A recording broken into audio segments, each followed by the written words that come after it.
guys, so this week we are talking about radial symmetry, and we know that that means that things are the same around a center point. So for example, if you look at like the slice of an orange has radial symmetry because the slices of the orange are the same all around a center point. Same thing with like a flower or something like that. So we can find a lot of radial symmetry in nature. We are going to be making these large patterned circles today that are going to be symmetrical all the way around a center point, and I'm going to show you how to do that here. The first tip that I have for you is whatever paper you're using, make sure that it is kind of a thin paper. I find that computer paper works really well, just kind of normal thin printer paper. You could also use tracing paper if you happen to have that at home. What I would not recommend using is like a really thick art paper or construction paper because we need to be able to see through our paper, okay? So I have that here in front of me. The second thing that's gonna help you out is finding something round to trace around. So you want a size circle that's gonna fit on your paper, but you don't want it so small that you're gonna have trouble making designs. You want it to fill your paper as much as possible, right? So there's my circle. The next thing I'm gonna wanna do is cut out my circle. I'm gonna cut out this circle.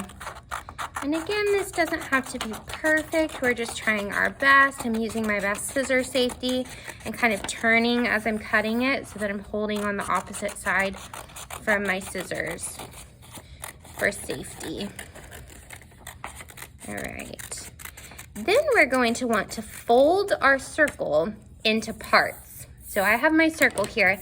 I'm going to keep the scraps of my paper because we will need that here in a minute. And I'm going to start folding my circle so that it is divided into slices that are even around a center point, okay? So first I'm going to fold it in half. Then I'm gonna fold that half in half again, and then I'm gonna fold the quarter into eighths. Okay. Now you can fold it once more if you want to, but the tinier you fold it, the harder the folds get to make. So there's that. I have 8 parts on mine. I'm gonna go ahead and unfold it. All right, so now I have my circle that now has all of these lines radiating out from the center point, and all of my slices are equally sized all the way around. So now what I'm going to do is I'm gonna fold it back up. I'm gonna put this down on the edge of my paper, and I'm gonna trace around this triangle slice shape so that I'm making a little slice of my circle for myself. Just like that, okay? On this little slice, you are going to pick what type of design you want to do. So you could do something like patterns, you could do lines, you could draw something representational. It's kind of up to you what you want to fill this area with. So I think for mine, I'm going to keep it really simple, and I'm just going to do some sort of interesting geometric lines like this. Kind of looks like a mummy, maybe. Do some lines up through the middle, like that. Okay, so that's a really simple design. Now, before I cut out my slice, I'm going to take a black marker, preferably a permanent marker, like a Sharpie, and I'm just gonna trace around the outside of my slice shape. My Sharpie's getting a little old.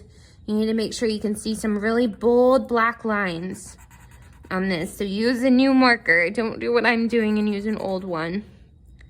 So I'm tracing over everything so that it's really dark and I can see it well. And then I'm gonna cut out my little slice, okay?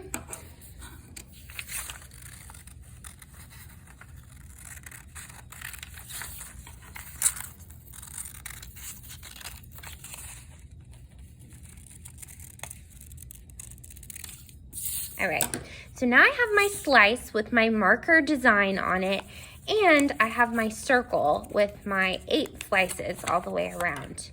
So what you're gonna do is you're gonna take your one slice and you're just gonna slip it under each portion in between these fold lines, And you can see through, hopefully in this video you can see all of my marker lines. So I'm just gonna go back on top of my marker lines and I'm gonna start tracing that design into each slice of my circle. So like that. If you're having trouble seeing through your paper to this, you could always hold it up to a window or something so you can see it a little bit better. But I'm just gonna keep drawing these lines that I made for myself all the way around my circle, copying this design until my circle is totally full, and that creates symmetry all the way around. So you could either just hold it how it is underneath all your slices, or you could draw on the back side too and then alternate which direction that your design is facing all the way around. So we hope you guys have a lot of fun playing with symmetry this week. And remember, please to share with us if you give this project a try. We would love to see what you do. Bye.